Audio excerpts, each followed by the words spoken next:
30 லட்சம் ஜனங்கள் மத்தியில் அவர் பேசி இருக்கிறார். அவர் பேசும் தெய்வம். அன்றும் பேசினார், இன்றும் பேசுகிறார், என்றும் பேசுவார். அவர் பேசாமல் இருக்க பண்ண யாராலும் முடியாது. அவர் இந்த மனித குலத்தை நேசிக்கிறார். அதனால் மனிதர்களோடு பேசுவார். அவர் அன்பு கூர்ந்திருப்பதினால், அவர் இருதயத்தில் நம்மை நினைத்திருப்பதினால் தான் இந்த பூமியின் மண் இன்னும் சாம்பலாகாமல் இருக்கிறது.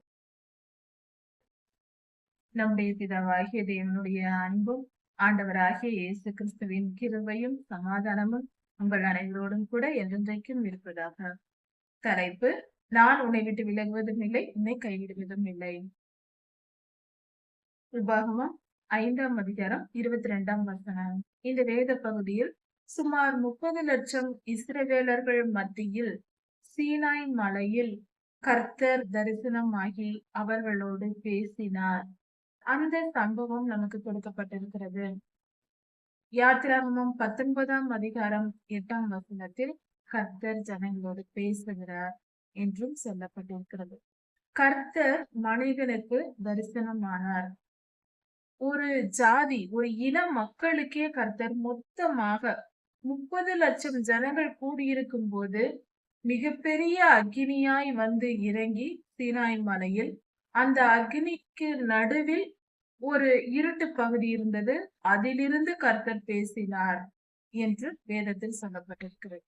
ஒரு விஷயத்தை தெளிவுபடுத்திக் கொள்ள வேண்டும். கர்த்தர் மனிதனோடு பேசுவாரா?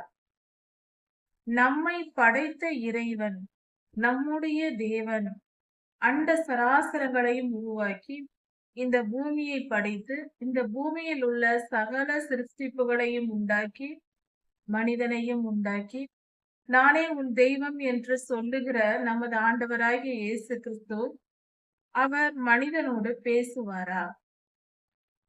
இதை முதலில் நாம் ஆராய்ந்து தெரிந்து கொள்ள வேண்டும். இங்கு கொடுக்கப்பட்டிருக்கிற யாத்திராகமம் 19ஆம் அதிகாரத்திலும், உபாகமம் 5ஆம் அதிகாரத்திலும் கர்த்தர் மனிதனோடு பேசினார். ஒரு மனிதனோடு மட்டுமல்ல, மோசேயாவுடன் பேசினார். 30 லட்சம் ஜனங்கள் மத்தியில் இறங்கி வந்து வெளிப்படையாக, உருவமாக வந்து அவர் பேசினார் என்று, அக்கினியாக வந்து, அக்னிக்கு நடுவில் இருந்து அந்த ஜனங்கள் பார்க்கும்படி, அவர்கள் செவிகள் கேட்கும்படி அவர் பேசினார் என்று வேதத்தில் கொடுக்கப்பட்டிருக்கிறது. இது சத்தியமான உண்மை. நம்முடைய ஆதி பிதாக்கள் பாவம் செய்தனர். கர்த்தர் அவர்களை விட்டு, தம்மை விட்டு அவர்களை விலக்கினார். ஆனால் 2000 வருடங்களுக்கு பின்பு சீனாய் மலையில் மோசேயாவின் காலத்தில் வந்து பேசினார். பின்பு 1000 வருடங்களுக்கு பின்பாக நமது ஆண்டவராகிய இயேசு கிறிஸ்து பேசவில்லை, இறங்கியே வந்துவிட்டார் நேராக.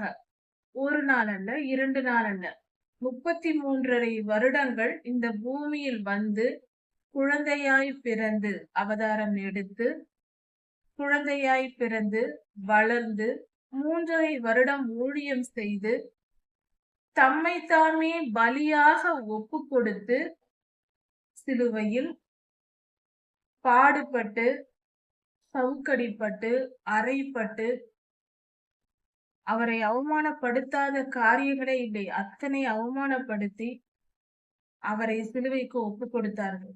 அதையெல்லாம் ஏற்றுக்கொண்டு நமக்காக அவ்வளவு கஷ்டங்களையும் சுமந்து தம் ஜீவனையும் கொடுத்து, பின்பு மரித்து, தம் ஜீவனை கொடுத்து மரித்தார். 3ஆம் நாளே உயிரோடு எழுந்தார். 3ஆம் நாள் உயிரோடு எழுந்த தேவன் 40 நாட்கள் இந்த உலகம் முழுவதும் ஜனங்களுக்கு வெளிப்பட்டார். அவருடைய சீஷர்கள் பார்த்தார்கள், பலர் பார்த்தார்கள். நான் உயிரோடு இருக்கிறேன் என்று வெளிப்படுத்தி 40வது நாள் அவர் பரமேறி சென்றார். 500 ஜனங்கள் மத்தியில் நேராக, வெளிப்படையாக ஒலிவ மலை என்ற எண்ணப்பட்ட மலையின் மேல் நின்று அங்கிருந்து மேலே எடுத்து கொள்ளப்பட்டார். உயிரோடு வானத்திற்கு போனார். உயிரோடு, மறந்துவிட வேண்டாம், உயிரோடு, மாம்ச சரீரத்தோடு, நம்மை போன்ற உடலோடு அப்படியே ஒரு மேகம் வந்து அவரை சுமந்து சென்றது. இப்படியாக கர்த்தர் பிதாவாகிய தேவனுடைய வலது பாரசத்தில் பரலோகத்தில் வீற்றிருக்கிறார். இந்த காரியம் நடந்து முடிந்து 2000 வருடங்கள் ஆனது. இந்த காலத்தில் நவீன காலம், டெக்னாலஜி வளர்ந்த காலம், கடைசி காலம், ஆஹ் மனிதர்கள் எல்லாம் ஞானிகளாக திரிகிற காலமாய் இருக்கிறது இந்த காலம். இப்படிப்பட்ட ஞானிகள் நிறைந்த, படிப்பாளிகள் நிறைந்த இந்த காலத்தில் கர்த்தர் பேசுவாரா மனிதனிடம்? கடினம்தான். ஏனென்றால் மனிதனின் இருதயம் அப்படி கொழுத்து போயிருக்கிறது. நானே பெரியவன், எல்லாம் எனக்கு தெரியும், விஞ்ஞான உலகத்தில் வாழ்கிறோம், விஞ்ஞானிகள் நாங்கள் என்று தற்பெருமை, புகழ்ச்சி, அகம்பாவம் இதெல்லாம் பிடித்து திரிகிற சமுதாயத்தில் தான் வாழ்ந்து கொண்டிருக்கிறோம். இப்படிப்பட்ட காலமாக, வேதனைப்படக்கூடிய ஒரு காலமாக, மோசமான காலமாக அந்த கடைசி காலம் இருக்கிறது. அதில் எந்த மாற்று கருத்தும் இல்லை. ஆனால் ஒன்றை பார்ப்போம். நாம் பாவிகளாய் இருக்கும்போது கர்த்தருடைய குரலை கேட்க நாம் நீதிமான்களாய் இருக்க வேண்டும் என்றால் ஒரு மனிதனும் கர்த்தருடைய குரலை கேட்க முடியாது. அவரோடு பேச வேண்டும் என்றால், அவர் வார்த்தையை நாம் கேட்டு தெரிந்து கொள்ள வேண்டும் என்றால் பரிசுத்தவானாய் இருக்க வேண்டும். அப்பொழுதுதான் கர்த்தர் நம்மிடம் வருவார் என்றால் ஒரு மனிதனும் நம்மை நாமே சுத்திகரித்துக் கொள்ள முடியாது. அதனால் கர்த்தருடைய குரலை கேட்கவும் முடியாது. நடக்காத காரியம். நாம் பாவிகளாய் இருக்கும் போது மனு அவதாரம் எடுத்து தம்மை தாமே நொறுக்கி தாழ்த்தி பரலோகத்தில் ராஜாதி ராஜாவாக, தேவாதி தேவனாக, உன்னதங்களில் வாசம் பண்ணுகிற தேவன் மனிதனை போல மாட்டு கொட்டகையில் வந்து பிறந்து இருக்க வீடு கூட இல்லை அவருக்கு பிறப்பதற்கு. நாம் அதை கூட கொடுக்கவில்லை. மனிதர்களின் இருதயம் அந்த அளவுக்கு மேட்டுமையானது.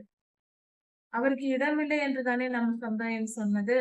மாட்டு கொட்டகையில் பிறந்து 30 வருடம் கடினப்பட்டு வாழ்ந்து 3.5 வருடம் ஓயாமல் பசியோடும் தூக்கம் இல்லாமலும் அலைந்து திரிந்து ஊழியம் செய்து சிலுவைக்கு ஒப்பு கொடுக்கப்பட்டு அநியாயமாய் அக்கிரமமாய் ஒரு பாவமும் செய்யாத பரிசுத்தரை குற்றவாளியாக்கி பொய் சாட்சி சொல்ல வைத்து, அந்த காலம் மனிதர்கள் செய்த கொடுமை இது அத்தனையும் கொடுத்து கடைசியில் சிலுவையில் ஆணியால் அறைந்து அவமானப்படுத்தி கேவலப்படுத்தி ராஜாதி ராஜாவாய் இருக்க வேண்டியவர் அத்தனை பாடுகளையும் சுமந்தாரே.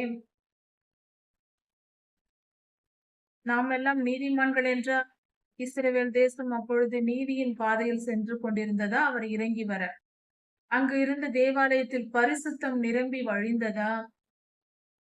ஜெப ஆலயத்தில் துதி பாடல்களும் கர்த்தரை துதிக்கிற துதியும் ஜெபமும் பரிசுத்தமும் அற்புதங்களும் அடையாளங்களும் நடந்து தீர்க்க தரிசனங்கள் உரைக்கப்பட்டு ஜனங்கள் தினந்தோறும் மனம் திரும்பி பரிசுத்தமாக்கப்பட்டு கொண்டிருந்தார்களா? கர்த்தர் வந்து பிறந்த பொழுது இல்லை, கள்ளர் குகையாக்கி வைத்திருந்தார்கள் தேவாலயத்தை. கர்த்தரே சொன்னார் இதை. அப்படிப்பட்ட நிலையில்தான் அவர் இறங்கி வந்தார், நம்மை மீட்கும்படியாக. நீதிமான்களை அல்ல, பாவிகளை ரட்சிக்கவே நான் வந்தேன் என்று சொல்லுகிறார். அப்படிப்பட்ட தேவன் இன்று நாம் பாவிகளாய் இருக்கும் போது நம்மிடம் பேச மாட்டாரா? தம்மையே உயிரை கொடுக்க இறங்கி வந்த தேவன் நம்மோடு வந்து வாழ்ந்து நம் பாடுகளை அவர் அனுபவித்தாரே. அப்படிப்பட்ட நல்ல தேவன் அவர் எங்கேயோ இருந்து கொண்டு நம்மை ஆளுகை செய்ய அவர் விரும்பவில்லை. அவர் தாமே இறங்கி வந்தார் நம் பாடுகளின் மத்தியில். நாம் வாழ்கிற இந்த பூமியில், இந்த பொல்லாத ஆவிகள் நிரம்பி இருக்கிற அசுத்தமான இந்த பூமியில் இறங்கி வந்து சாக்கடையை இறங்கி சுத்தம் பண்ணுவது போல இந்த பூமி கெட்டு போய் கிடக்கிறது, இதை நான் சுத்தம் செய்வேன் என்று இறங்கி வந்த தேவன் அல்லவா அவர். ஏன் இன்று நம் இருதயத்தில் வரமாட்டார்? அவர் நம்மோடு பேச மாட்டார். பேசும் தெய்வம் என்றுதானே அவரை நாம் ஏற்றுக்கொண்டு அவர் ஜீவனுள்ள தேவன் என்று விசுவாசித்தல்லவா அவரை நாம் தெய்வமாக ஏற்றுக்கொண்டிருக்கிறோம். அப்படி இருக்க அவர் நம்மோடு பேச மாட்டார். கர்த்தர் பேசினார், இந்த காரியத்தை செய்ய சொன்னார் என்று சொன்னால் ஏன் நாம் விசுவாசிப்பதில்லை?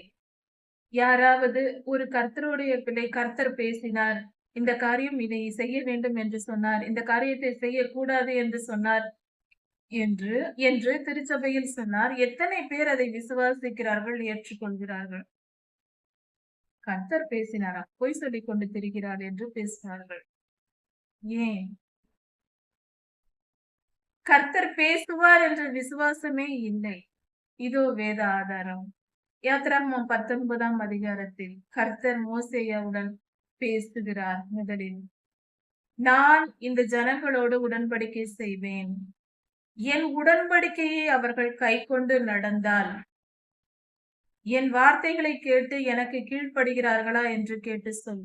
அவர்கள் அப்படி இந்த பூமியில் அவர்கள் என் வார்த்தைகளை கேட்டு கீழ்ப்படிந்து நடந்தால், இந்த பூமி என்னுடையது, அவர்கள் என் சொந்த சம்பத்தாய் இருப்பார்கள், என்னுடைய ஜனங்களாய் அவர்கள் இருப்பார்கள், நான் அவர்களோடு உடன்படிக்கை செய்வேன்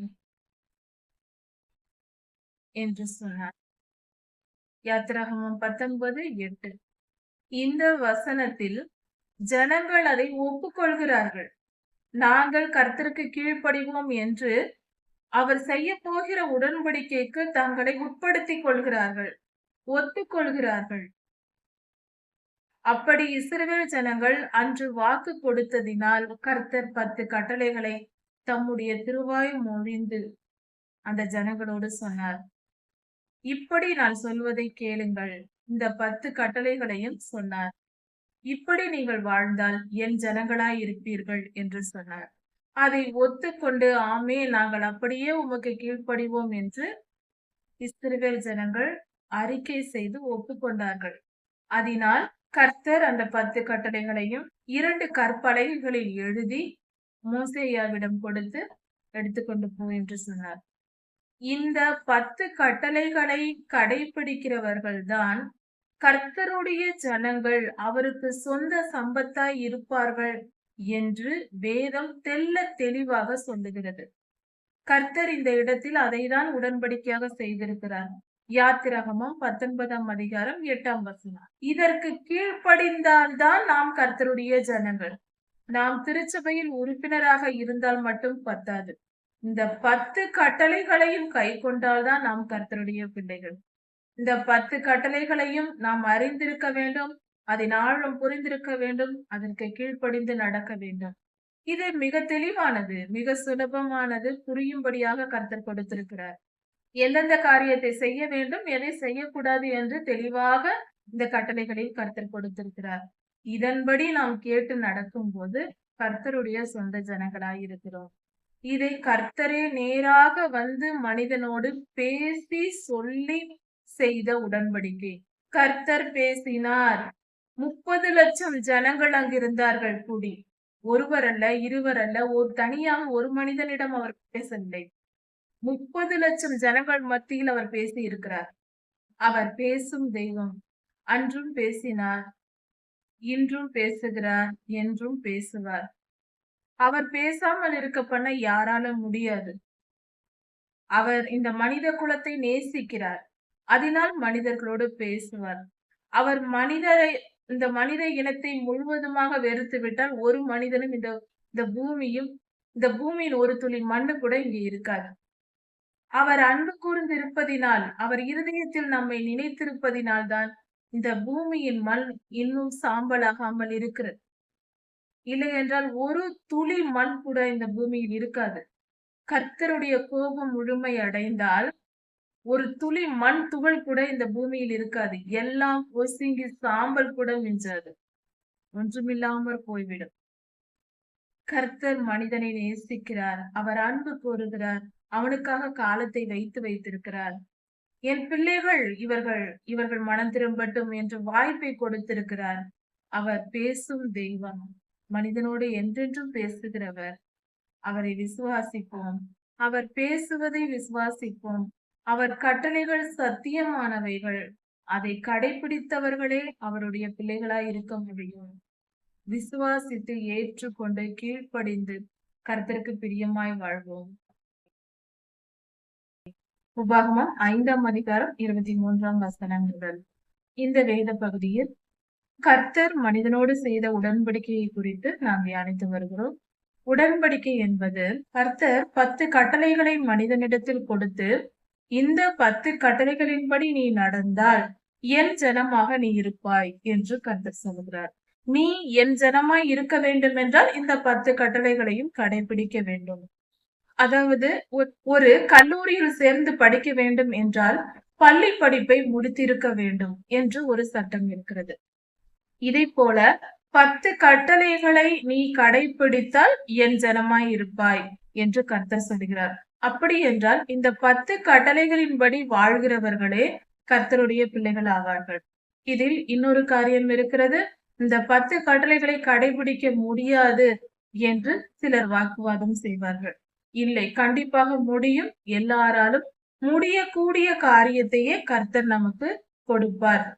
கர்த்தர் மனித இனத்தோடு ஒரு உடன்படிக்கை செய்கிறார் என்றால், ஒரு வேலையை கொடுக்கிறார், நீ இப்படி வாழ வேண்டும் என்று சொல்லுகிறார் என்றால், அது அவர்களால் முடியக்கூடிய காரியமாக தான் இருக்கும். முடியாத காரியத்தை கர்த்தர் சொல்ல மாட்டார். அவர் கொடுமைக்காரர் அல்ல. கர்த்தர் முடியாத காரியத்தை எனக்கு கொடுத்திருக்கிறார். கர்த்தர் தந்த கட்டளைகளை என்னால் கடைபிடிக்க முடியாது, இந்த காலத்தில் யாராலும் கடைபிடிக்க முடியாது என்று சொன்னால் அதன் பொருள் என்னவென்று தெரியுமா? கர்த்தர் கொடுமைக்காரர். அவர் கொடுக்கிற கட்டளைகளை மனிதர்களால் கடைபிடிக்க முடியாது. கர்த்தர் கெட்டவர் என்று சொல்வதற்கு சமம்.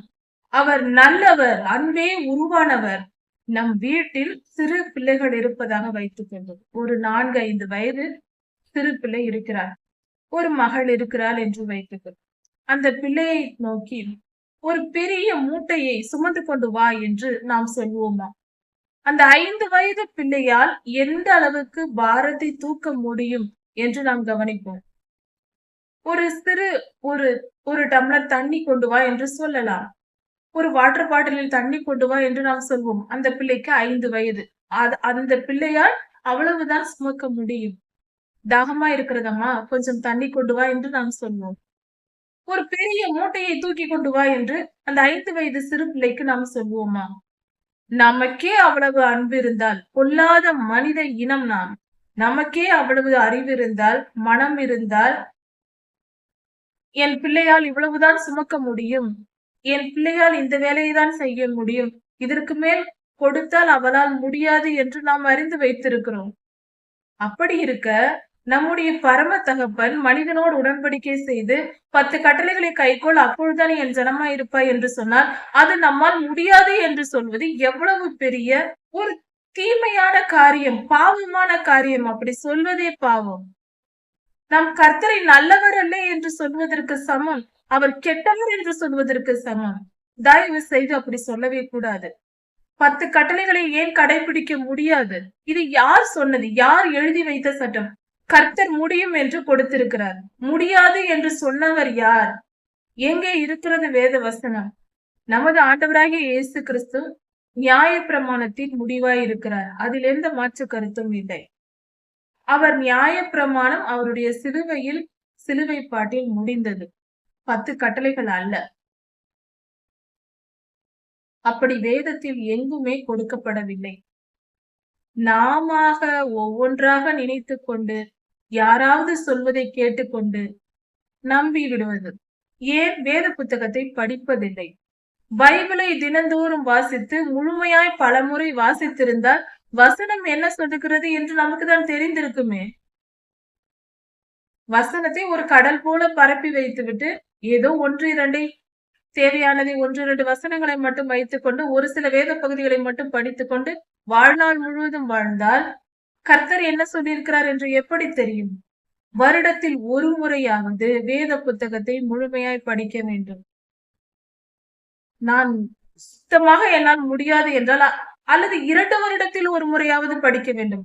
ஆதியாகமம் முதல் வெளிப்படுத்தல் வரை தொடர்ச்சியாக தினமும் 5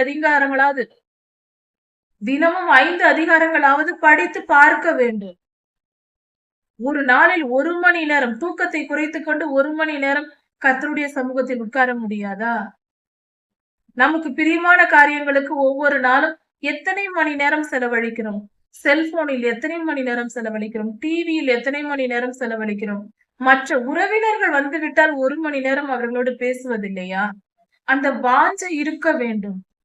கர்த்தர் என்ன சொல்லி இருக்கிறார்? வேத வசனத்தில் என்ன சொல்லப்பட்டிருக்கிறது? வாழ்க்கையில் நாம் நடக்கிற நம்முடைய வாழ்க்கையில் சில சம்பவங்கள் நடக்கும்போது, இதை குறித்து கர்த்தர் என்ன சொல்லி இருக்கிறார் என்ற கேள்வி நமக்குள் வர வேண்டும்.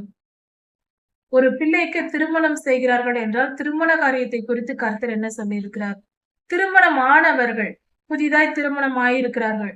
அவர்களை குறித்து கர்த்தர் அவர்கள் மனதில் எழும்ப வேண்டும். திருமண வாழ்க்கையை குறித்து கர்த்தர் என்ன சொல்லி இருக்கிறார்?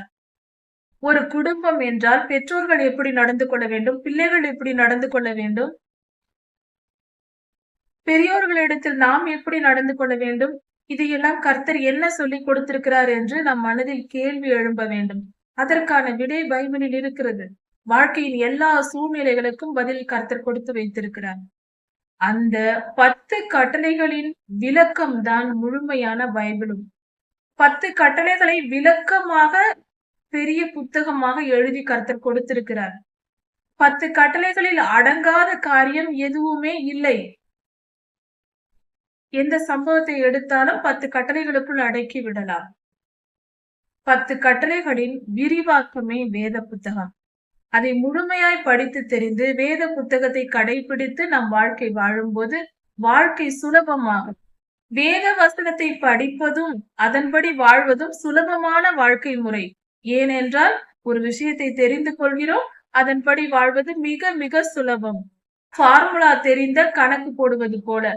ஃபார்முலா தெரியாமல் தவறாக எழுதி கணக்கு போடுவது போலதான் வேத வசனத்தை தியானிக்காமல் பைபிளை படிக்காமல் வாழ்கிற வாழ்க்கை. ஃபார்முலா இல்லாத கணக்கு போல. ஃபார்முலா எழுத வேண்டும், ஆனால் நமக்கு ஃபார்முலா தெரியாது. ஏதோ ஒன்றை எழுதி கணக்கு போட்டால் அது எப்படி சரியான விடை வரும்? கணக்கு தவறாகிவிடும். நம் வாழ்க்கை தவறாகிவிடும். வேத புத்தகத்தை படிக்காமல் வாழ்ந்தால் நம் வாழ்க்கை தவறாகி அக்னி கடலில் பங்கடைவோம். தூக்கி எறிவோம் உலக இச்சைகளை. நாம் கர்த்தருடைய ஜனங்கள் என்றால் 10 கட்டளைகள் நம் இருதயத்தில் இருக்க வேண்டும். தினமும் அதன்படியே நாம் வாழ வேண்டும். 10 கட்டளைகள் என்னவென்றே தெரியாவிட்டால் எப்படி அதன்படி வாழ்வது? யாத்திராகமம் 20ஆம் அதிகாரம், உபாகமம் 5ஆம் அதிகாரம், மத்தேயு 5, 6, 7 இந்த 3 வேத பகுதிகளிலும் தெளிவாக 10 கட்டளைகளை கர்த்தர் நமக்கு சொல்லிக் கொடுத்திருக்கிறார். இதை முதலில் உட்கார்ந்து படித்து ஆழமாய் புரிந்து கொண்டு பின்பு ஆதியாகமம் முதல் வெளிப்படுத்தல் வரை தொடர்ச்சியாக படித்தார். மிக தெளிவாக நாம் வேத ஞானத்தை பெற்றுக்கொள்ளலாம். கர்த்தருடைய ஆசீர்வாதத்துடன் தெளிவான வாழ்க்கை வாழலாம். குழப்பங்கள் இருக்காது வாழ்க்கையில். இன்ப துன்பங்கள் எல்லோருக்கும் வரதான் செய்யும். ஆனால் இன்பத்திலும் நிம்மதி இருக்கும், நமக்கு துன்பத்திலும் நிம்மதி இருக்கும், சமாதானம் இருக்கும். நாம் என்றைக்கும் கவலை என்பதே நமக்கு இருக்காது. பார்க்கிறவர்கள் சொல்வார்கள், நீ ஏன் கவலைப்படுவதில்லை என்று பார்க்கிறவர்கள் கேட்பார்கள். நமக்கு எப்படிப்பட்ட துன்பம் வேண்டுமானாலும் வரலாம், வேதனை வேண்டுமானாலும் வரலாம், சூழ்நிலைகள் பயங்கரமாக இருக்கலாம். கவலை என்பதே இருக்காது. ஏனென்றால் பிரச்சனைகளும் நமக்கு தெரியும், அதன் முடிவும் நமக்கு தெரியும், அதில் காலமும் நமக்கு கர்த்தர் சொல்லிவிடுவார். பின்பு எதற்கு கவலைப்பட வேண்டும்? கர்த்தரிடத்தில் விண்ணப்பம் வைத்து கஷ்ட காலங்களில் கொஞ்சம் சகித்து பொறுத்து அனுபவித்துக் கொண்டிருப்போம். இன்பமான காலத்திலும் எச்சரிக்கையுடன் பெருமை பாராட்டாமல் பாவத்திற்கு இடம் கொடுத்து விடாமல் இன்பமான காலங்களையும் நிதானத்துடன் கடந்து முடிப்போம். இப்படி ஒரு நல்ல பக்குவப்பட்ட மனநிலையை கர்த்தர் நமக்கு தருவார். வேத வசனத்தை தியானிக்கும் போதுதான் இப்படிப்பட்ட ஆசீர்வாதங்களை நம்மால் பெற்றுக்கொள்ள முடியும். 10 கட்டளைகள் தான் மனித வாழ்க்கையின் ஜீவனாய் இருக்கிறது. கர்த்தருடைய ஆவி ஊதப்பட்டுதான் ஆதாம் ஐயா ஒரு மண் பொம்மையாய் இருந்தவர் ஒரு உயிருள்ள மனிதனாய் மாறினார், ஜீவாத்மாவானான் என்று ஆதியாகமம் 2ஆம் அதிகாரத்தில் சொல்லப்பட்டிருக்கிறது. கர்த்தர் தம்முடைய நாசியின் சுவாசத்தை ஊதும் போது முதல் மனிதன் கர்த்தருடைய சுவாசத்திலிருந்து உருவானான். சீனாய் மலையில் கர்த்தர் தமது திருவாய் மலர்ந்து அதே அவருடைய வாயினால், அவருடைய வார்த்தையினால், அவருடைய சுவாச காற்றிலிருந்து வந்த வார்த்தை தான் இந்த 10 கட்டளைகளும். இதன்படி வாழும்போது பரலோகத்திற்கு ஏற்ற ஜீவன் இந்த 10 கட்டளைகளில் இருக்கிறது. நாம் பரலோகவாசியாய் மாறுவோம். பரிசுத்தமானவர்களாய் மாறுவோம். கர்த்தருடைய வார்த்தையினால் தான் நாம் பரிசுத்தம் அடைய முடியும். அவர் இரத்தத்தால் கழுவப்பட்டு, அவர் வசனத்தால் கழுவப்பட்டு,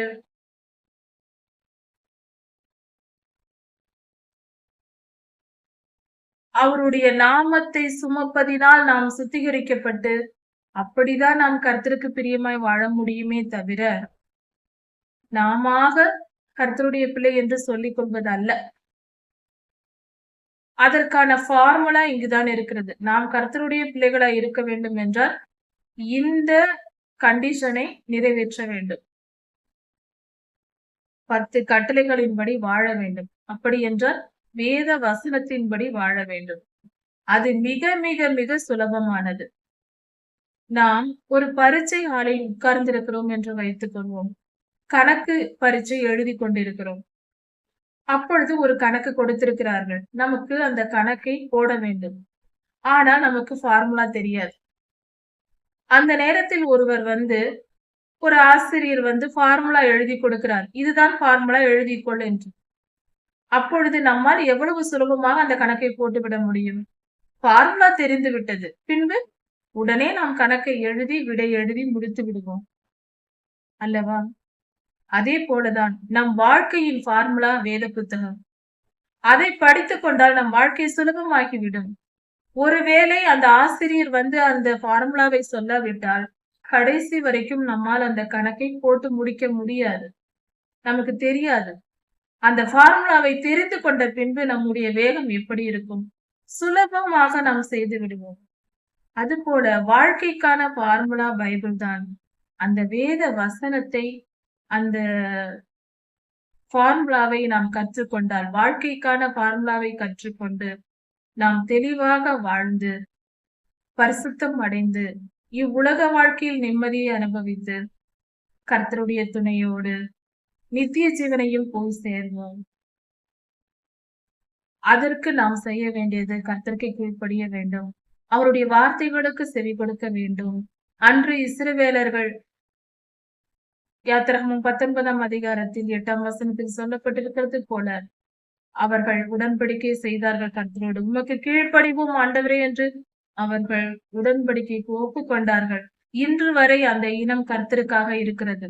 நாம் தான் அந்த ஜனம், இஸ்ரவேலர்கள். இன்று வரை இந்த பூமியை அவர் கைவிடாமல் இருக்கிறார், அழித்து போடாமல் இருக்கிறார். காரணம் அவர்கள் செய்த உடன்படிக்கை. இன்றும் கர்த்தருடைய பிள்ளைகள் பரிசுத்தமாய் கர்த்தருடைய வார்த்தைக்கு கீழ்ப்படுகிற மக்கள் இந்த பூமியில் இருக்கும் வரை அவர் அவர்களை பாதுகாப்பார். கர்த்தருக்கு செவி கொடுக்காதவர்களை விட்டு அவர் விலகி விடுவார். நாம் கர்த்தருக்கு செவி கொடுக்கிறவர்களாக, அவர் கட்டளைகளை கேட்டு நடப்பவர்களாக, அவருடைய வார்த்தைக்கு கீழ்ப்படுகிறவர்களாக நாம் வாழ்ந்து அவருக்கு பிரியமானவர்களாய் மாறி சமாதானமாய் இருக்கும். கர்த்தருடைய அன்பை பெற்றுக் கொள்வோம். கர்த்தரை நாமும் நேசிப்போம். உபாகமம் 5ஆம் அதிகாரம் 22ஆம் வசனம் முதல். இந்த வேத பகுதியில் கர்த்தர் சீனாய் மலையிலிருந்து இஸ்ரவேல் ஜனங்களோடு பேசிய சம்பவம் கொடுக்கப்பட்டிருக்கிறது. அப்பொழுது கர்த்தர் தம்முடைய கட்டளைகளை அவர்களுக்கு சொல்லிய பின்பு 2 கற்பலகைகளில் அதை எழுதி அவர் மோசே ஐயாவிடம் கொடுத்தார். மோசே ஐயா அதை கொண்டு வந்தார். அதன் பின்பு இஸ்ரவேல் ஜனங்கள் மோசே ஐயாவுடன் சில காரியங்களை பேசுகிறார்கள். அது என்னவென்றால், கர்த்தர் பேசுவதை நாங்கள் கேட்டோம், இன்னும் சாகாமல் இருக்கிறோம். கர்த்தரின் குரலை கேட்டும் மனுஷன் சாகாமல் இருக்கிறானே என்று ஆச்சரியப்பட்டார்கள்.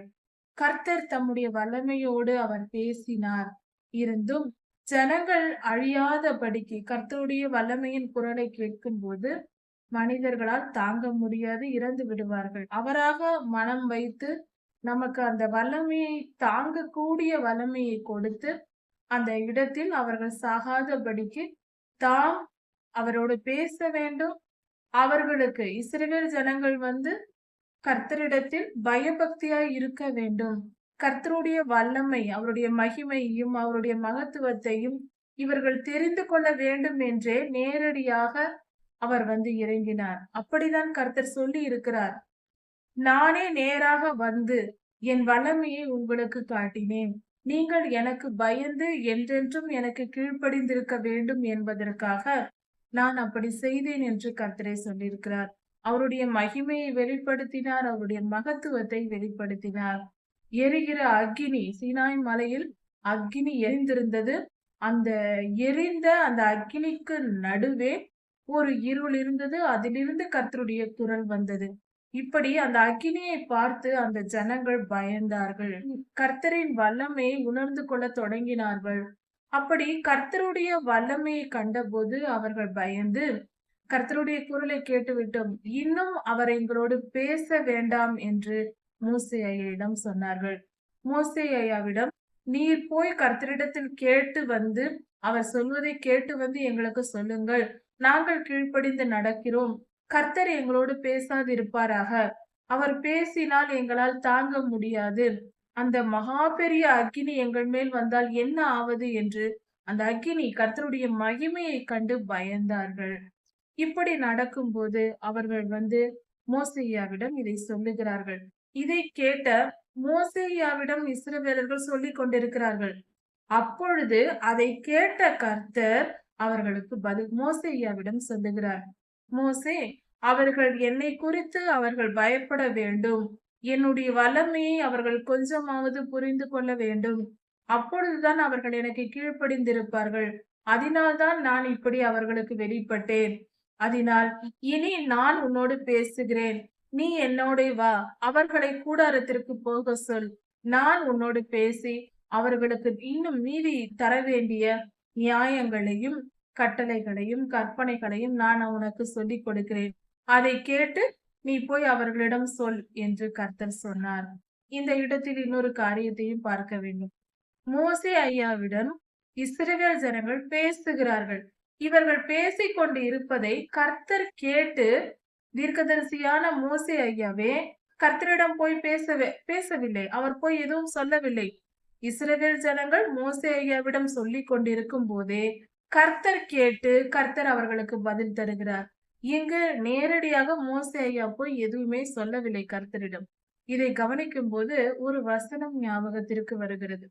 அதாவது, தேவ பிள்ளைகள் ஒருவரோடொருவர் பேசிக் கொள்வார்கள், கர்த்தர் கவனித்து கேட்பார் என்ற வேத வசனம் இந்த இடத்தில் எவ்வளவு தெளிவாக அப்படியே நிரூபணமாயிருக்கிறது.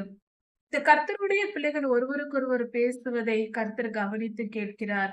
அவர் கேட்டார், பதிலும் கொடுத்தார் என்று இந்த வேத பகுதியில் சொல்லியிருக்கிறது. எவ்வளவு நல்ல தேவன் அவர்! என்னிடம் அவர் சொல்லட்டும் என்று காத்திருக்கவில்லை. கர்த்தர் நல்லவர். அவர் மிகவும் நல்லவர். அவர் இப்படியாக இஸ்ரவேல் ஜனங்களோடு இறங்கி நேரடியாக பேசினார். அவர் பேசும் தெய்வமாய் இருக்கிறார். அன்றும் பேசினார், இன்றும் பேசுவார், என்றென்றும் பேசுவார். இப்படி இஸ்ரவேல் ஜனங்கள் கர்த்தருடைய அக்கினி நம்மேல் பட்சித்து விடும் என்று பயந்து மோசே ஐயாவிடம் தனியாக போய் கேட்டு வாரும் என்று சொல்லுகிறார்கள். இதை கேட்டதும் கர்த்தர் அவர்களை கூடாரங்களுக்கு அனுப்பும்படி சொல்லுகிறார். ஆனால் மோசே ஐயாவிடம் இன்னொரு வார்த்தையும் கர்த்தர் சொல்லுகிறார்.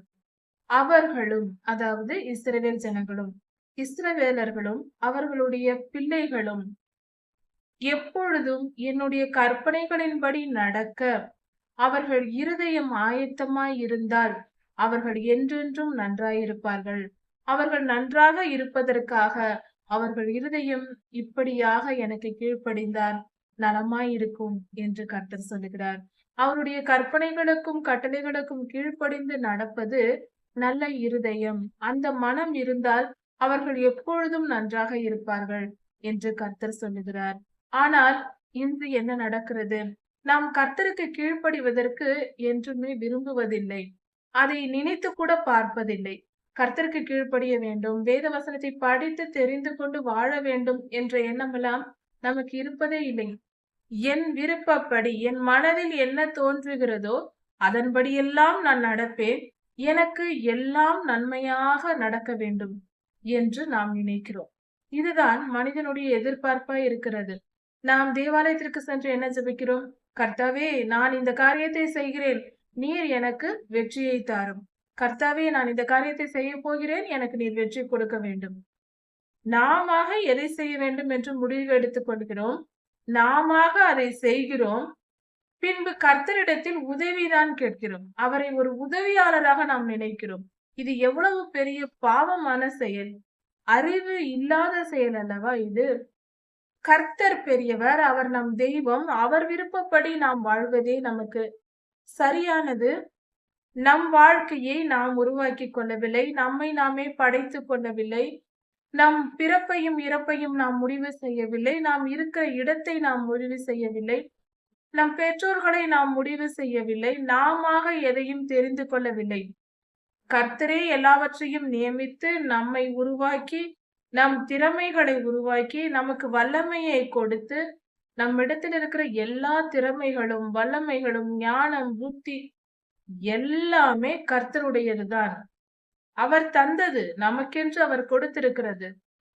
அப்படி எல்லாவற்றையும் அவரிடத்தில் பெற்றுக்கொண்ட நாம், அவர் விருப்பப்படி வாழ்வதுதான் நீதியாகும். அதை விட்டுவிட்டு என் விருப்பப்படி போகிறேன் என்பது ஞானமான காரியம் அல்ல. இப்படிப்பட்ட மனப்போக்கை நாம் மாற்றிக்கொள்ள வேண்டும். இது எப்படி வந்ததோ இயல்பாகவே வந்துவிட்டது. எல்லா தலைமுறையாக எல்லா தேசங்களிலும், எல்லா இடங்களிலும் இருக்கிற மனிதர்களின் போக்காய் இருக்கிறது.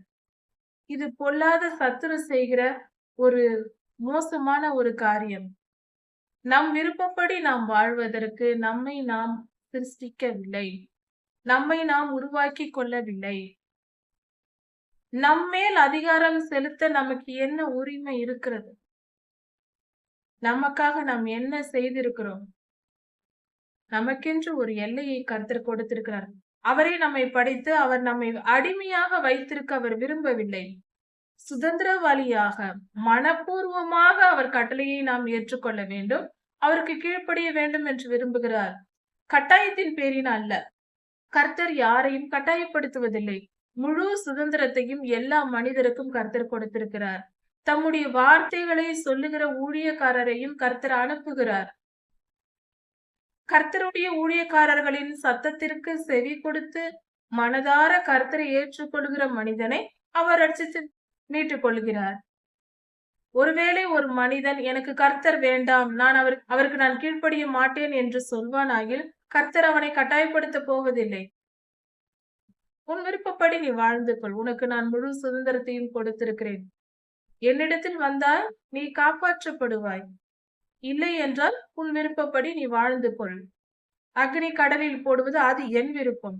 உன் விருப்பப்படி நீ வாழ்ந்தால் நான் என் விருப்பப்படி உன்னை பாதாளத்தில் அடைப்பேன். இதுதான் கர்த்தர் சொல்லுகிற காரியம். ஏனென்றால் அவர் சர்வ வல்லமையுள்ள தேவன், சர்வலோகத்திற்கும் அதிபதி, சர்வலோகாதிபதி. அவர் இஷ்டத்திற்கு தான் முடிவெடுப்பார். நீதியின்படிதான் முடிவெடுக்கிறார். என் விருப்பப்படி வாழ்வதற்கே நான் உன்னை படைத்திருக்கிறேன். உனக்கு நான் கொடுத்திருக்கிற சுதந்திரத்தை நீ சரியாக பயன்படுத்த வேண்டும். தவறாக பயன்படுத்தினால் நான் உன்னை மன்னிக்க மாட்டேன் என்று கர்த்தர் சொல்லுகிறார். மனம் திரும்பினால் எந்த பாவத்திற்கும் மன்னிப்பு உண்டு. உதாரணத்திற்கு ஒரு ஊமையை பார்ப்போம். ஒரு வாலிப மகன் ஒருவன் இருந்தான். அவனுக்கு மிகவும் ஆசை போலீஸ் ஆக வேண்டும் என்று. ஆனால் அவன் மனதில் துர்க்குணங்கள் அதிகம். திருடுவது, பொய் சொல்வது, ஏமாற்றுவது என்ற கெட்ட எண்ணங்கள் அதிகமாய் இருந்தது. ஆனாலும் அவனுக்கு போலீஸ் அதிகாரியாக வேண்டும் என்று மிகவும் ஆசை. முயற்சி எடுத்தான், படித்தான், போலீஸ் அதிகாரியாக மாறிவிட்டான். அப்படி இருக்கும்போது ஒரு நாள் அவன் தன் அதிகாரத்தை பயன்படுத்தி மிகவும் அக்கிரமம் செய்ய தொடங்கினான். தனக்கு பிடிக்காதவர்களை கொடுமைப்படுத்துவது, கஷ்டப்படுத்துவது, தேவையற்ற வழக்குகளை அவர்கள் மேல் சுமத்துவது, பழிப்பாவங்களை சுமத்துவது போன்ற துர்க்குண செயல்களில் ஈடுபட்டான். கொஞ்ச காலம் சென்றது. இந்த செய்தி அந்த மனிதனுடைய அதிகாரிகளுக்கு தெரிய வந்தது. அவர்கள் பார்த்தார்கள். ஒரு முறை, 2 முறை எச்சரிக்கை செய்தார்கள். ஆனால் இவனோ கேட்கவே இல்லை. எனக்கு அதிகாரம் இருக்கிறது, நான் அப்படித்தான் செய்வேன் என்றான். அவர்களுடைய அதிகாரிகள் அவனை பிடித்து, உன் அக்கிரமம் பெரியது. உனக்கு அதிகாரத்தை கொடுத்தவர்கள் நாங்கள். நீ அக்கிரமமாய் வாழ்கிறாய். நீதிமான்களை நல்லவர்களை பிடித்து அவர்கள் மேல் வீண் வழக்குகளை போடுகிறாய். உன் அதிகாரம் உன்னை விட்டு எடுத்து போடப்பட்டது. உன்னுடைய வேலை எடுத்துக் கொள்ளப்பட்டது. உனக்கு இங்கு வேலை இல்லை என்று அந்த அதிகாரத்தை பறித்து கொண்டு அந்த மனிதனை வெளியே விரட்டி விட்டார்கள். இப்படிதான் கர்த்தர் நமக்கும் அதிகாரத்தை கொடுக்கிறார், நீதியின்படி வாழ. இந்த போலீஸ் அதிகாரி செய்தது சரியா தவறா? அவனுக்கு கொடுக்கப்பட்ட அதிகாரத்தை சுதந்திரம் முழுமையாக இருந்தது. அவன் சரியானபடி தன் வேலையை செய்ய வேண்டும். அக்கிரமமாய் செய்தான். அவனுடைய மேல் அதிகாரிகள் அந்த வேலையை அவனிடமிருந்து எடுத்துக்கொண்டார்கள். அவனை வெளியே விரட்டி விட்டார்கள். அதே போலதான் கர்த்தர் நம்மை படைத்து நமக்கு முழு சுதந்திரத்தையும் கொடுத்து நல்ல வழியில் வாழ் மகளே மகனே என்று சொல்லுகிறார். நாம் அதை கேட்டு கர்த்தருக்கு கீழ்ப்படிந்து பரிசுத்தமாய் வாழும்போது அவர் மேலும் மேலும் ஆசீர்வதிப்பார் நம்மை. நமக்கு வாய்ப்பு கிடைத்து விட்டது. இந்த பூமி என்னுடைய சொந்தம். நான் பிறந்து விட்டேன், வளர்ந்து விட்டேன், நான் என் இஷ்டப்படி வாழ்வேன் என்று வாழ்ந்தால் ஒரு நாள் வரை பார்ப்பார் கர்த்தர், எச்சரிக்கை செய்து பார்ப்பார். அடங்காவிட்டால் நம்முடைய அதிகாரம் நம்மை விட்டு பறி போகும். அதனால் இப்பொழுதே மனம் திரும்புவோம். இந்த பூமி அவருடையது. சர்வத்தையும் படைத்தவர் அவரே. எல்லாம் அவருக்கு சொந்தமானது. அவருடைய விருப்பப்படி நாம் வாழ்வதே நீதியாய் இருக்கிறது. அவர் விருப்பப்படி நம்மை உருவாக்கினார். அவருடைய விருப்பப்படிதான் இந்த பூமியை உண்டாக்கினார். அவருடைய விருப்பப்படிதான் நம் உணர்வுகளை அவர் உருவாக்கினார். அவருடைய விருப்பப்படிதான் எல்லா காரியத்தையும் கர்த்தர் செய்கிறார். அதே போல அவருடைய சித்தத்தின்படி, அவருடைய விருப்பத்தின்படி வாழ நாம் கடமைப்பட்டிருக்கிறோம். அது நல்ல வழி, சந்தோஷமான வழி, நிம்மதியான வழி. அவருடைய விருப்பம் என்பது நாம் சந்தோஷமாயிருப்பதும் சமாதானமாய் இருப்பதுமே. கொடுமையையும் கஷ்டப்படுவதையும் துன்பத்தையும் துயரத்தையும் கொடுப்பது அவருடைய விருப்பம் அல்ல. அவருடைய விருப்பம், அவருடைய சித்தம் என்பது நாம் நன்றாய் இருப்பதற்கே. இந்த வேத பகுதியை வாசித்து பார்க்க என் ஜனங்களும் அவர்கள் பிள்ளைகளும் அவர்கள் நன்றாய் இருப்பதற்கு என்றென்றும் எனக்கு கீழ்ப்படுகிற இருதயம், என் கட்டளைகளையும் என் கற்பனைகளையும் என் நியாயங்களையும் கை கொள்ளுகிற இருதயம் அவர்களுக்கு இருந்தால் நலமாயிருக்கும் என்று கர்த்தர் சொல்லுகிறார். உபாகமம் 5:24 வாசித்து பார்ப்போம். எவ்வளவு நல்ல தகப்பன்! அவர் நம்மை சுகமாய் தங்க பண்ணுகிற தேவனாய் இருக்கிறார். கர்த்தருக்கு கீழ்ப்படிவோம், அவருடைய வார்த்தைக்கு அடங்கி நடப்போம், சந்தோஷமாய் சமாதானமாய் வாழ்ந்து நித்திய ஜீவனை சுதந்தரித்துக் கொள்வோம். உபாகமம் 6ஆம் அதிகாரம் 1 முதல் 8 வரை. இந்த வேத பகுதியில் மோசே ஐயா கர்த்தருடைய வார்த்தைகளை இஸ்ரவேல் ஜனங்களிடத்தில் சொல்லுகிறார்.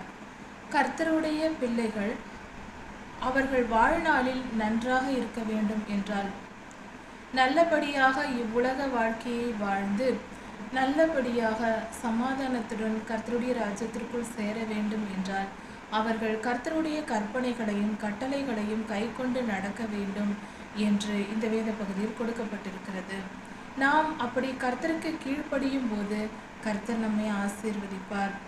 வாழ்க்கையில் வருகிற பிரச்சனைகள், எப்படிப்பட்ட சூழ்நிலைகள், எந்த விதமான கஷ்டங்கள், வேதனைகள் எது வந்தாலும் அந்த சூழ்நிலைகளில் எல்லாம் நாம் கர்த்தருக்கு கீழ்ப்படிந்து நடக்கும்போது அப்படிப்பட்ட விஷயங்கள் வராது.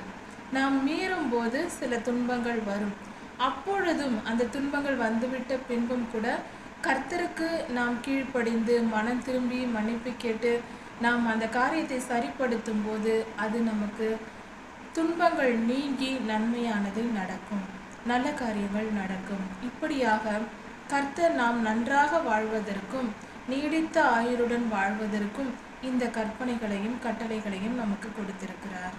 இஸ்ரவேலே கேள், உன் தேவனாகிய கர்த்தர் ஒருவரே கர்த்தர், கர்த்தர் ஒருவரே தெய்வம் என்று இந்த வேத பகுதியில் கர்த்தர் நமக்கு சொல்லியிருக்கிறார். இஸ்ரவேலரிடம் கர்த்தர் சொன்ன வார்த்தை இது. அவர் ஒருவரே கர்த்தர், அவர் ஒருவரே நம்மை ஆசீர்வதித்து நம்மை பாதுகாக்கிறவர் என்று சொல்லியிருக்கிறார். அப்படிப்பட்ட நம்முடைய தேவனுக்கு நாம் என்ன செய்ய வேண்டும்? கர்த்தர் சொல்லுகிறார், உன் முழு இருதயத்தோடும் உன் முழு ஆத்மாவோடும் உன் முழு பலத்தோடும் கர்த்தரிடத்தில் அன்பு கூறுவாயாக என்று சொல்லியிருக்கிறார். நாம் கர்த்தருக்கு கீழ்ப்படிய வேண்டும். அது கர்த்தரிடத்தில் அன்பு கூர்ந்து நாம் இந்த காரியத்தை செய்ய வேண்டும். கர்த்தருக்கு அடிபணிந்து அல்ல, கர்த்தரை ஒரு கொடுமைக்காரராக நினைத்து அவருக்கு பயந்து நடப்பது அல்ல, அவரிடத்தில் அன்பு கூர்ந்து மரியாதையின் நிமித்தம் நாம் கர்த்தருக்கு கீழ்ப்படிய வேண்டும். கர்த்தருக்கு பயப்படுகிற பயம் என்பது அன்பினால் நிறைந்ததாய் இருக்க வேண்டும். அன்பும் இருக்க வேண்டும், பயமும் இருக்க வேண்டும், மரியாதையும் இருக்க வேண்டும். இது மூன்றும் கலந்தது பக்தி என்று சொல்லலாம். அதன் பெயர்தான் பக்தி. கர்த்தரிடத்தில் அன்பு கூற வேண்டும், அதிகமாய் நேசித்து அவருடைய கட்டளைகளையும் கற்பனைகளையும் கை கொள்ள வேண்டும். அதை தான் கர்த்தர் சொல்லுகிறார், நான் உனக்கு இதை தருவேன் என்பதற்காக நீ என்னைக்கு கீழ்ப்படிய வேண்டாம். அவர் சொல்லுகிறது, என்னிடத்தில் அன்பு கூர்ந்து, அதுவும் அன்பின் ஒரு துளி அல்ல, ஒரு அளவு அல்ல, முழு அன்பையும் நீ என்னிடத்தில் செலுத்த வேண்டும் என்று கர்த்தர் சொல்லுகிறார். அவர் எதிர்பார்க்கிறார். அவர் அன்பே ரூபமானவர். நம்மிடத்தில் அவர் எதிர்பார்ப்பதும் அந்த அன்புதான். அவர் சொல்லுகிறார், உன் முழு இருதயத்தோடும், உன் முழு ஆத்துமாவோடும், உன் முழு பலத்தோடும் என்னிடத்தில் நீ அன்பு கூர்ந்து என் கட்டளைகளையும் கற்பனைகளையும் கை கொண்டு நட. அப்பொழுது நீ நன்றாய் இருப்பாய், உன் வாழ்நாட்கள் நீடித்திருக்கும், நித்திய ஜீவனையும் சுதந்திரித்துக் கொள்வாய் என்று கர்த்தர் சொல்லியிருக்கிறார். இப்படி நாம் கர்த்தருக்கு கீழ்ப்படிந்து நடக்க வேண்டும். நம்முடைய இருதயம் முழுமையாய் கர்த்தரை நேசிக்க வேண்டும், உண்மையாய் கர்த்தரை நேசிக்க வேண்டும். கர்த்தரை நேசிப்பது என்றால் என்ன? கீழ்ப்படிதல் தேவை, சரி, ஆனால் நேசிக்க வேண்டியது அவசியமா? நாம் கர்த்தருக்கு கீழ்ப்படிய வேண்டும் என்றாலும் கர்த்தரிடத்தில் அன்பு கூறுவது என்பது தேவையா என்று நினைக்கலாம். ஒன்று தெரிந்து கொள்வோம், கர்த்தர் மனிதனை படைக்கும் போது தம்முடைய சாயலாக படைத்தார் என்று சொல்லப்பட்டிருக்கிறது ஆதியாகமம் 2ஆம் அதிகாரத்தில். அப்படி பார்க்கும்போது அவர் தமக்கு பிள்ளைகளாக அவர் நம்மை சிருஷ்டித்திருக்கிறார். அவர் அன்பின் ரூபமான தெய்வம். அவர் சொல்லுகிறார், நான் உங்களுக்கு பிதாவாய் இருக்கிறேன் என்று சொல்லுகிறார், அப்பா என்று சொல்லுகிறார். அப்படி இருக்கும்போது அவர் நம்மிடத்தில், பிள்ளைகளிடத்தில் நாம் எதிர்பார்க்கிற அன்பை அவர் எதிர்பார்க்கிறார். அவர் நம்மிடத்தில் அன்பாய் இருக்கிறார், நாமும் அவரிடத்தில் அன்பாய் இருக்க வேண்டும் என்று விரும்புகிறார். நாம் கர்த்தரிடத்தில் அன்பு கூற வேண்டும். அன்பு மிகவும் நல்லது. அன்பு கர்த்தருக்கு பிரியமானது. அவர் எல்லோரிடத்திலும் அன்பு கூறுங்கள் என்று சொல்லி இருந்தாலும் முழு அன்பையும் எனக்கு கொடுங்கள் என்று கர்த்தர் கேட்டிருக்கிறார். ஒரு காரியத்தை தெரிந்து கொள்வோம், கர்த்தரிடத்தில் நம்முடைய முழு அன்பும் இருக்க வேண்டும். நாம் அது எப்படி கர்த்தரிடத்தில் முழு அன்பையும் செலுத்துவது எப்படி என்றால், நாம் எந்த காரியத்தை செய்தாலும் அதை கர்த்தருக்கு பிரியமானதா என்று சோதித்து அதை மட்டும் நாம் செய்வோமானால் நாம் முழு அன்பையும் கர்த்தருக்கு செலுத்துகிறோம் என்பது பொருளாகும். நாம் கர்த்தரிடத்தில் அன்பாய் இருக்கிறோம் என்பதை நாம் எப்படி வெளிப்படுத்த முடியும்? கர்த்தாவே, நான் உம்மிடத்தில் அன்பாய் இருக்கிறேன் என்று தினந்தோறும் ஜெபித்து சொல்வதல்ல. கர்த்தர் அதை எதிர்பார்க்கவில்லை. கர்த்தர் என்ன சொல்லுகிறார்? நீ என்னிடத்தில் அன்பாய் இருந்தால் என் கட்டளைகளை கைக்கொள், என்னை நேசிப்பது உண்மையானால் உன் கீழ்ப்படிதலில் அதை காட்டு என்று சொல்லுகிறார். இப்படிதான் நாம் கர்த்தரிடத்தில் அன்பு கூறுகிறோம் என்றால், யாத்திராகமம் 20ஆம் அதிகாரத்தில் கொடுக்கப்பட்டிருக்கிறது. நாம் கர்த்தரிடத்தில் அன்பு கூறுகிறோம் என்றால், உண்மையாய் நாம் கர்த்தரிடத்தில் அன்பு கூறுகிறோம் என்றால் அதன் வெளிப்பாடு நாமே தெரிந்து கொள்ளலாம். உண்மையாகவே நான் கர்த்தரை நேசிக்கிறேனா, கர்த்தரிடத்தில் அன்பாய் இருக்கிறேனா என்பதை நமக்கு நாமே சோதித்து அறிந்து கொள்ளலாம். எப்படி என்றால், நாம் கர்த்தருக்கு கீழ்ப்படுகிறோமா? நம் மனம் முழுமையாய் கர்த்தருக்கு கீழ்ப்படிந்தால் நாம் உண்மையாய் கர்த்தரிடத்தில் முழு அன்பையும் செலுத்துகிறோம் என்று பொருள். நாம் கொஞ்சம் கர்த்தருக்கு கீழ்ப்படுகிறோம் என்றால் கொஞ்சம் தான் நாம் கர்த்தருக்கு அன்பு கூறுகிறோம் என்று பொருள். கர்த்தரிடத்தில் அன்பு கூறுவது என்றால் நாம் முழுமையான கீழ்ப்படிதலை நாம் கர்த்தருக்கு செலுத்தும் போது, கர்த்தர் சொல்வதையெல்லாம் சரியாக கேட்டு நாம் நடக்கிறோம் என்றால் நாம் உண்மையாய் கர்த்தரிடத்தில் முழு அன்பையும் செலுத்துகிறோம் என்பது பொருளாகும். இதை நாம் தினந்தோறும் நம்மை நாமே சோதித்து அறிந்து கொள்ள வேண்டும். கர்த்தர் தந்த கட்டளைகள் அவைகளுக்கு கீழ்ப்படியும் போது நாம் நித்திய ஜீவனுக்குள் போவோம் என்று சொல்லியிருக்கிறோம். ஆனால் ஒரு காரியத்தை புரிந்து கொள்ள வேண்டும், இந்த 10 கட்டளைகளும் கர்த்தருடைய 2 கற்பனைகளில் அடங்கி இருக்கிறது. முதலாம் கற்பனை கர்த்தரிடத்தில் முழு அன்பையும் செலுத்துதல். அவரிடத்தில் முழு இருதயத்தோடும், முழு ஆத்மாவோடும், முழு பலத்தோடும், முழு மனதோடும் நாம் கர்த்தரிடத்தில் அன்பு செலுத்துவது. இப்படி நாம் கர்த்தரிடத்தில் அன்பு செலுத்தினால் ஒரு கற்பனையை நாம் நிறைவேற்றிவிட்டோம் என்று பொருள். அதே போல நம்மை நேசிப்பதைப் போல பிறரை நேசிக்க வேண்டும். அது என்ன என்றால் அதற்கும் ஒரு அளவுகோல் உண்டு. நம்மை நேசிப்பதைப் போல பிறரை நேசி என்றால் நம்மை விட அதிகமாகவும் யாரையும் நேசிக்க கூடாது, நம்மை விட குறைத்தும் யாரையும் நேசிக்க கூடாது. இதை சரியாக புரிந்து கொள்ள வேண்டும். நமக்கு நாம் எவ்வளவு முக்கியமானவர்களோ அதே போல அதிகமாய் நீ எல்லோரையும் நேசி என்று கர்த்தர் சொல்லவில்லை. அதிகமாய் நீ முழுமையான அன்பை உன் சகோதரனிடத்தில் செலுத்து, உன் நண்பர்களிடத்தில் செலுத்து என்றெல்லாம் சொல்லவில்லை.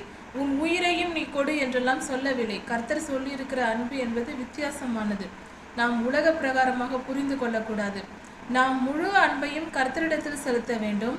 கர்த்தர் மேல் நாம் வைத்திருக்கிற அன்பின் வெளிப்பாடாக நம்மை நேசிப்பதைப் போல பிறரையும் நேசிக்க வேண்டும் என்றால் நாம் நித்திய ஜீவனுக்குள் போக வேண்டும் என்று விரும்புவது போல மற்றவர்களும் கர்த்தருடைய ராஜ்யத்திற்குள் வர வேண்டும், இவ்வுலகத்தில் சமாதானமாய் வாழ வேண்டும், கர்த்தரிடத்திலும் வந்து சேர வேண்டும் என்று நினைக்க வேண்டும். அப்படி என்றால் கர்த்தருடைய ஊழியத்தை நாம் செய்ய வேண்டும் என்று பொருள். இதில் தான் நாம் கர்த்தருடைய அன்பை வெளிப்படுத்த வேண்டும். அன்பு கூறுவது என்பது கனிவாய் பேசுவதல்ல, சிரித்து கொண்டு பேசுவதோ, மாய்மானமான வார்த்தைகளால் தேனொழுக பேசுவதோ அதற்கு பேர் அன்பல்ல. அது வெறும் கனிவான பேச்சுகள் மாத்திரம்தான். அன்பு என்பது வேறு. அன்பு சில நேரங்களில் கோபப்படும், சில நேரங்களில் கண்டிக்கும், சில நேரம் கஷ்டப்படுத்தும். அதுவும் அன்புதான். கர்த்தர் பிதாவாகிய தேவன் மனுஷகுமாரனை இந்த பூவுலகத்திற்கு அனுப்பி சிலுவையில் ஒப்பு கொடுத்தார், தம்முடைய குமாரனையே ஒப்பு கொடுத்தார். அப்பொழுது நமது ஆண்டவராகிய இயேசு கிறிஸ்து எந்த அளவுக்கு துன்பப்பட்டார், துயரப்பட்டார். அப்பொழுது அந்த துன்பத்திற்கு காரணம் தேவன் தம்முடைய குமாரனை நேசிக்காமல் விட்டுவிட்டாரா? இல்லை, நேசம்தான், அன்புதான். முழு அன்பை தன்னுடைய ஒரே பேரான குமாரன் மேல் வைத்திருந்தார். அப்படி இருந்தும் அந்த சிலுவை மரணத்தை அனுமதித்தார் அல்லவா? அதன் பொருள் அன்பு இல்லை என்பதல்ல. முழுமையான அன்பு கண்டிக்கும், சில நேரங்களில் துன்பத்தை கூட கொடுக்கும். அதை புரிந்து கொள்ள வேண்டும். அன்பு என்பது சிரித்து பேசுவதோ, கனிவாய் பேசுவதோ, நம் மனம் சந்தோஷப்படுகிறபடியெல்லாம் பேசுவதோ அன்பல்ல. அன்பு என்பது 1 கொரிந்தியர் 13ஆம் அதிகாரத்தை எடுத்து படித்து பார்ப்போம், மிகவும் அருமையானது. இப்படி 1 கொரிந்தியர் 13ஆம் அதிகாரத்தில் தெளிவாய் கொடுக்கப்பட்டிருக்கிறது. அதை படித்து புரிந்து கொண்டு அன்பு என்றால் என்ன என்று தெரிந்து கொள்வோம். கர்த்தரிடத்தில் முழு அன்பையும் செலுத்துவோம். அப்படி என்றால் முழுமையாய் கர்த்தருக்கு கீழ்ப்படிந்து நடப்போம். மற்றவர்களை நம்மை நேசிப்பதைப் போல நேசிப்போம். ஏனென்றால் நாம் கர்த்தருக்கு கீழ்ப்படிந்து வாழ வேண்டியவர்களாய் இருக்கிறோம். கர்த்தருக்கு பிரியமானவர்களாய் வாழ வேண்டும் என்றால் நம்மை போல மற்றவர்களும் நன்றாக இருக்க வேண்டும் என்று விரும்ப வேண்டும். அதுவே கர்த்தருடைய எதிர்பார்ப்பாய் இருக்கிறது. அதை நாம் செய்ய வேண்டும். இப்படி கர்த்தரிடத்தில் அன்பு கூர்ந்து அவர் கட்டளைகளையும் கற்பனைகளையும் நாம் கை கொண்டு நடக்க வேண்டும். அப்படி நாம் கர்த்தருடைய கட்டளைகளின்படி நடக்க வேண்டும் என்றால் அவைகளை தெரிந்து வைத்திருக்க வேண்டும். அவைகள் நம்முடைய கைகளில் வேத புத்தகமாக அல்ல, அந்த வேத புத்தகம் நம் இருதயத்தில் எழுதப்பட்டிருக்க வேண்டும் என்று கர்த்தர் சொல்லுகிறார். நம் இருதயத்தில் அந்த வேத வசனங்கள் பதிந்திருக்க வேண்டும். அப்பொழுதுதான் நம்மால் கடைபிடித்து வாழ முடியும். நம் இருதயத்தில் இல்லாத விஷயத்திற்கு நம்மால் எப்படி கீழ்ப்படிய முடியும்? நமக்கே தெரியாத விஷயத்தை நம்மால் செய்ய சொன்னால் எப்படி செய்ய முடியும்? முதலில் கர்த்தருடைய வேத வசனங்கள் நம் இருதயத்தில் எழுதப்பட வேண்டும். அப்படி என்றால் நாம் முதலில் படித்து புரிந்து தெரிந்து கொள்ள வேண்டும். அப்படி கர்த்தருடைய கட்டளைகளையும் கற்பனைகளையும் நம் இருதயத்தில் எழுதி வாசித்து ஜெபித்து நாம் புரிந்து கொண்டு நாம் வாழ்க்கையில் நடக்க வேண்டும். அப்படி நாம் நடக்கும்போது நம்முடைய வாழ்க்கை, நம்முடைய சந்ததி 1000 தலைமுறை வரைக்கும் ஆசீர்வதிக்கப்படும் என்று கர்த்தர் சொல்லுகிறார். அப்படி நம் வாழ்க்கையை நாம் சரிப்படுத்தி கொண்டு ஒவ்வொரு மனிதனும் கர்த்தரிடத்தில் அன்பு கூர்ந்து அவருடைய கற்பனைகளையும் கட்டளைகளையும் படித்து, வேத புத்தகத்தில் படித்து, வேதம் முழுவதையும், பைபிள் முழுவதையும் படித்து அவருடைய சித்தத்தை அறிந்து கொண்டு அவருடைய விருப்பத்தை எல்லாம் தெரிந்து புரிந்து கொண்டு அதன்படி நாம் வாழ வேண்டும். அப்படி நாம் வாழும்போது நாம் சமாதானமாய் இருப்போம், நித்திய ஜீவனுக்குள் போக முடியும், நம் வாழ்க்கையில் எல்லா காரியத்திலும் வெற்றி பெற முடியும். இது நம் தனிப்பட்ட ஒரு ஆயத்தமாய் இருக்கிறது. இதற்கு அடுத்தபடியாக நாம் இதை செய்யும் போது நம்முடைய பிள்ளைகளுக்கு அவைகளை குறித்து போதிக்க வேண்டும் என்று கர்த்தர் சொல்லியிருக்கிறார். நம் பிள்ளைகளுக்கு எப்படி போதிப்பது? நாம் தினந்தோறும் நம்முடைய பிள்ளைகளுக்கு சிறு வயதிலிருந்தே கர்த்தருடைய கற்பனைகளையும் கட்டளைகளையும் சொல்லிக் கொடுக்க வேண்டும். வேத வசனங்களை அவர்கள் இருதயத்தில் எழுத வேண்டும். இப்படி நாம் செய்கிற ஒவ்வொரு காரியத்திலேயும் கர்த்தர் சொல்லி இருக்கிறார், நீங்கள் உட்கார்ந்திருக்கும் போது கர்த்தருடைய கற்பனைகளை பிள்ளைகளுக்கு சொல்லிக் கொடுங்கள். நீங்கள் எழுந்திருக்கிற போது, படுத்திருக்கிற போது, எழுந்து விழித்து கொள்ளும் போது, எல்லா நேரங்களிலும் கர்த்தருடைய வார்த்தைகளை குறித்து பேச வேண்டும், கலந்துரையாட வேண்டும், சொல்லிக் கொடுக்க வேண்டும் பிள்ளைகளுக்கு என்று சொல்லி இருக்கிறார். உதாரணத்திற்கு வீட்டில் ஒரு 5 வயதில் ஒரு சிறு பிள்ளை இருக்கிறது என்று வைத்துக்கொள்வோம். அந்த பிள்ளையை நாம் காலையில் எழுப்பி விடுகிறோம். எழுந்த உடனே கர்த்தருக்கு ஸ்தோத்திரம் சொல்லமா என்று சொல்லிக் கொடுக்க வேண்டும். அப்படி நாம் கர்த்தரை துதிக்க கற்றுக் கொடுக்க வேண்டும். பின்பு சாப்பிடும்போது 2 பிள்ளைகள் இருக்கிறார்கள், ஒருவரோடொருவர் சண்டையிட்டுக் கொள்கிறார்கள். ஏதோ ஒரு சாக்லேட் எனக்கு வேண்டும் என்று பிடிவாதம் பிடிக்கிறார்கள் என்று வைத்துக்கொள்வோம். அப்பொழுது கர்த்தருடைய வார்த்தையை அவர்களுக்கு சொல்ல வேண்டும்.